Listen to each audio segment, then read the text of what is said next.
There's been a small problem with all of my reviews up to this point. Number one, I'm capturing the gameplay on the same system that is running the games, and that can have a very small performance hit. And it is an apples to apples comparison because both GPUs are having to do that. But by moving to a 2 PC setup, I can solve that system. So I'm not getting rid of my Ryzen 9 5950X system, but that one will be used to capture and edit the footage. I want a new PC to actually be running the games and solve the other problem, which is that new GPUs like the RTX 4090 are so fast that they can be CPU limited even on a Ryzen 9 5950X. So I had to move to a new CPU for this new build. And a lot of people are probably wondering, did I go Intel 13900K? Did I go AMD? Well, I'm actually going with the, had that upside down, with the Ryzen 7 7700X for this build. Now, there's a couple reasons why I'm doing that. Number one is actually because I really wanted to delay this build, but with the new AMD GPUs coming out and I want to compare it against the 4080, I really don't think the 5950X is going to do that justice. I wanted to wait until we had the X3D version of the new AMD chips to decide if I wanted to do the new build, but here's the thing. The AMD platform with AM5 motherboards is going to support many CPU upgrades in the future, and I would love to not have to rebuild an entire system every time I want to upgrade my CPU. Now, let's be clear here that my use case here is not a typical, I'm just a gamer building a gaming PC. I'm a GPU reviewer, and this is my new test platform. So for me, it's very important to stay on one of the latest CPUs because I don't want my GPUs to be held back by the performance of the CPU. So being able to upgrade every time there's a new generation easily will be a good thing for the channel, although, let's be honest, I might just kind of get the itch and build a new system anyway. But Ryzen 7 7700X. I think 8 cores is more than enough for gaming, 8 core, 16 thread. The 13900K is a little bit faster in a lot of games. However, again, it's not a massive difference, and this will allow me to upgrade more in the future. Now, the rest of the build I want to talk about because it was inspired by Corsair. Actually, Hardware Unboxed reached out to me on a video a while back and helped me get in touch with some contacts at various, PC component places, talk about product samples. And so I was talking with Corsair about this new build idea, and they sent me over this beautiful case. I don't even know if I can fit it in this shot. It's huge. This is the Corsair iCUE 5000T RGB. And it's this beautiful white case with all sorts of RGB going on. Oh, I'm gonna set it down. First of all, why did I go with this case? Well, what I actually asked for was, when discussing this build, I was like, I need a case that can not only fit an RTX 4090 with a ridiculous cooler, but I want this case to work for upcoming GPUs. And I mean, are GPUs just gonna keep getting bigger? I hope not, but we're all expecting a 4090 Ti. What about the 5000 series? I'd like this case to last. And so I was like, Corsair, I want a case that can fit this, and I also want it to be easy to access, because some of you have suggested I should move to an open-air test bench. Here's the thing, guys. This setup here where I do my videos, this is like a downstairs family room, like the TV's right over there, there's a couch right over there. This is not a YouTube studio. So I have a 3-year-old and a 6-year-old who play down here, and they're good kids, and they don't destroy things in general. But if I had an open-air test bench with my 4090 plugged in or something, I might be a little more worried about a stray toy flying through the air and destroying that than if it's in a nice case. But I wanted a case that's not only big enough to support this, good airflow so it's not going to be affecting the components, but also easy to access the components. So this case, you don't have to unscrew anything to open the side panel. It's just on a hinge, pops open and closed extremely easily. So that should be easy access and work out great. Now, because it's this beautiful white case with RGB, that did inspire some of the other component choices. So, one thing about RGB that's still really annoying is that it can, when you have different components from different manufacturers, they don't always play nicely within the same RGB software. So the more you have going with the same setup does make sense. So Corsair also sent over this CPU cooler. This is the H150i Elite, and this has RGB on it. So that should be easier to manage through the same like control system for the RGB, and also that should be an excellent cooler because we know that AMD's new Ryzen CPUs like to hit their thermal limit. They go up into the 90-degree range extremely quickly, but you want to make sure they're able to get to their maximum boost frequencies before they get there, so a beefier cooler allows more of that. So also I want, like I said, I want to be ready for upgrading my CPU in the future, and this is should be a cooler more than capable of taking care of all of that. Now, with that in mind, with this color scheme and all of that, I also had to choose a motherboard. Now, this is one of the downsides to the AM5 platform right now, is that motherboard costs are higher than we would like. Also, guys, I've never done a white build before, and I was kind of getting into it. I was looking at what white-themed motherboards were actually in stock, and there was almost nothing. So, I'm going to be honest, I spent way more on the motherboard than I would like. However, again, this is a test bench type system that I'm building here. So having good overclocking potential could help me out in future videos, and if I use this platform for a long time. But again, on this channel, a lot of times I focus on value. And guys, I paid a lot more just to get a white motherboard. Is that value? I don't know, guys. But this is the ROG Strix X670E-A gaming Wi-Fi motherboard. So, going with that, I think the overall color scheme and everything should look quite nice there. I'm excited about it. And we'll need some RAM. That's the other thing about the new AM5 platform. You do have to buy DDR5 RAM, and I didn't have any. So believe it or not, Corsair also sent me over some RAM.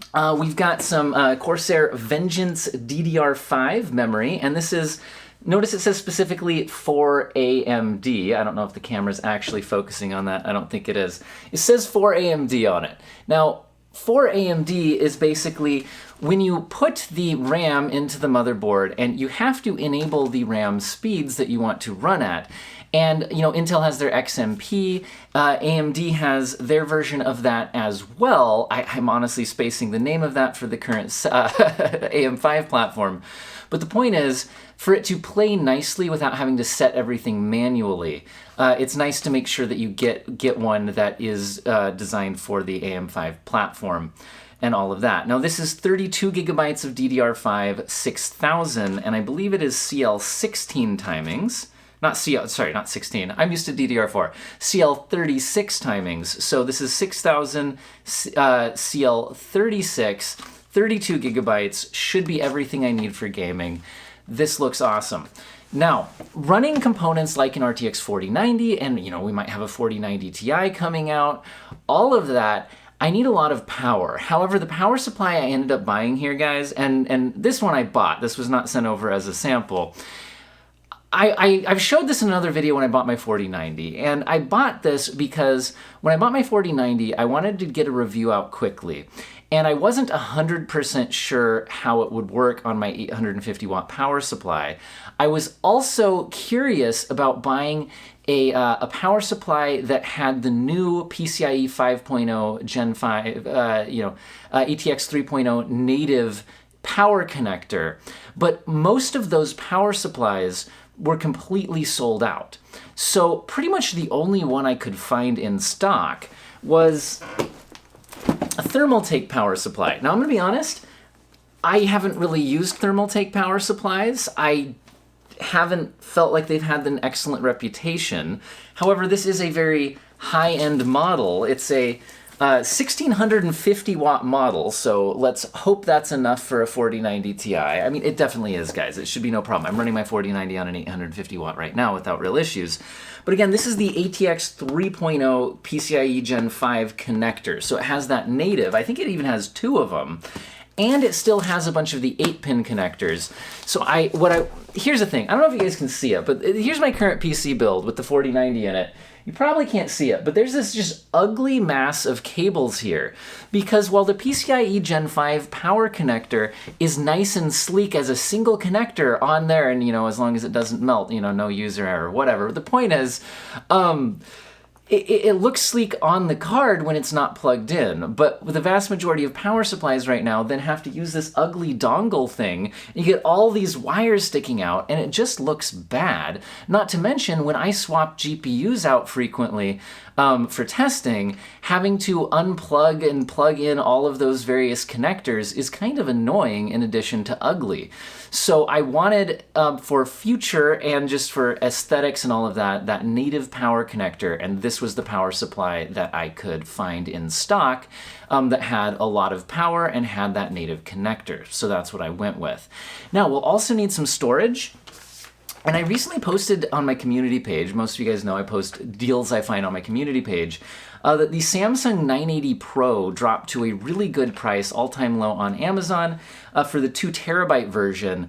And so this is a fast PCIe Gen 4 drive. So for gaming, definitely fast enough. At some point, I think my motherboard and AM5 platform should support PCIe Gen 5 SSDs, but I don't think those are out yet. At least I couldn't find any.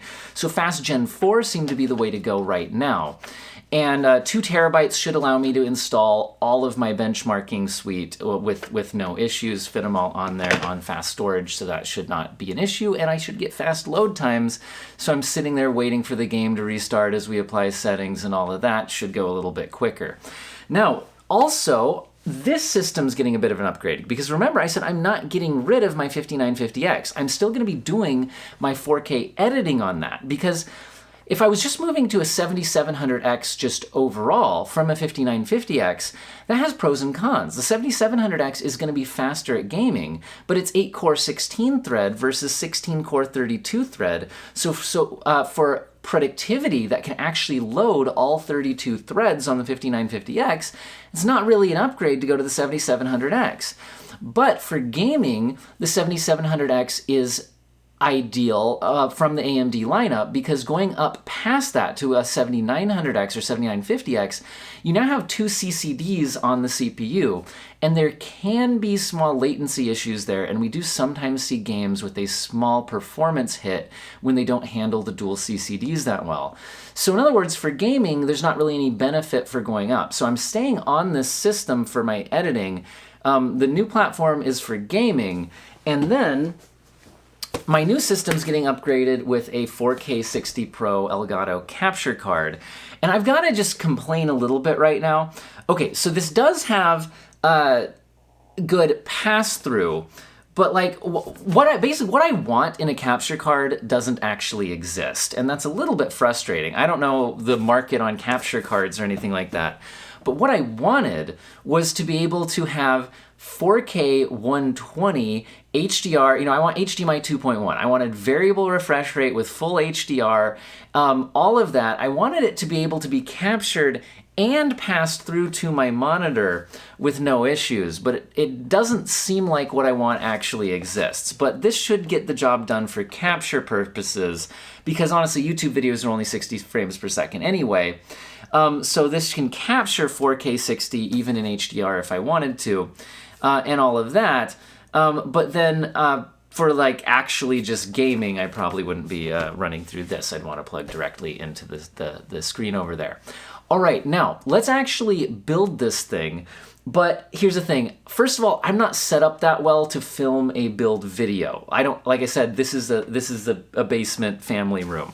I don't have cameras with top down and all of that. It's just not set up. Plus, currently this is the Thanksgiving break, and I thought it would be really fun to try to build a PC with my kids. So I'm gonna build this off camera with my kids, and then I'll report back to you guys in just a second here on how the build went. We'll fire it up, make sure it works, runs games, all of that. All right, it's a few days later. The build is done. I think it looks awesome. If you hear some noises, my kids are playing upstairs while I shoot this video real quick. Although speaking of my kids, they had an absolute blast helping out with this build.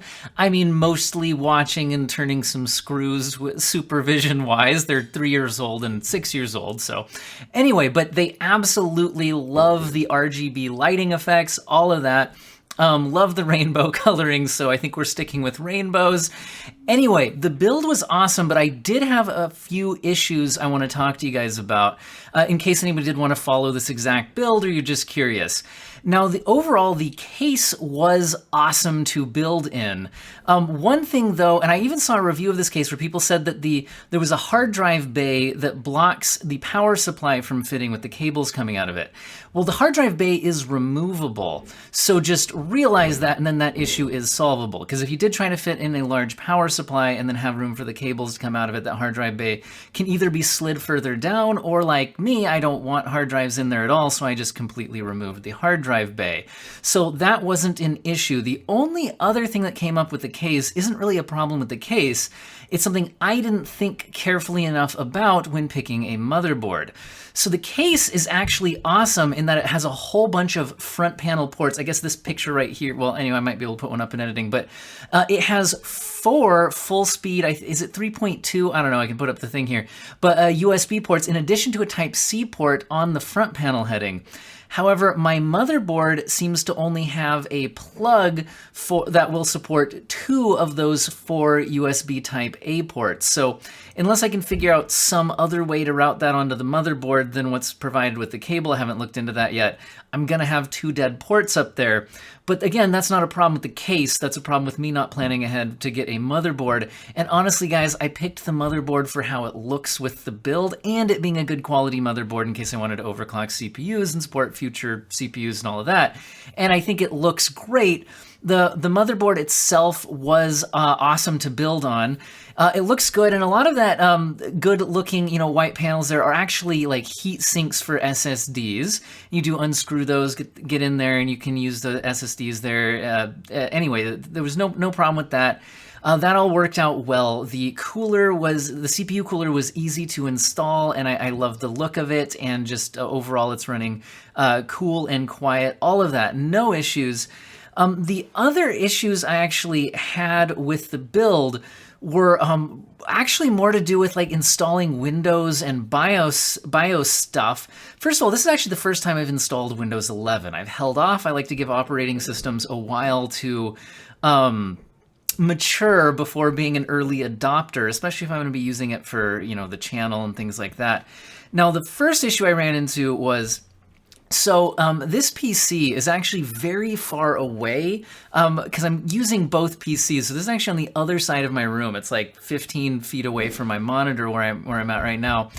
Anyway, I didn't have a long enough Ethernet port to plug directly in, and this motherboard did come with Wi-Fi. However, I don't think the Wi-Fi was working when trying to install Windows, and Windows 11 doesn't want you to install without an internet connection. Now, I think there are ways to get around that, but overall, without having to go through some hacks, Windows 11 requires you to have a internet connection to install. So luckily I had a different wireless dongle thing that isn't as fast as what's built into the motherboard, but at least allowed me to install Windows and get up and running, and then download the actual drivers for the built-in Wi-Fi, which then worked much faster than the little USB dongle that I used to get up and running.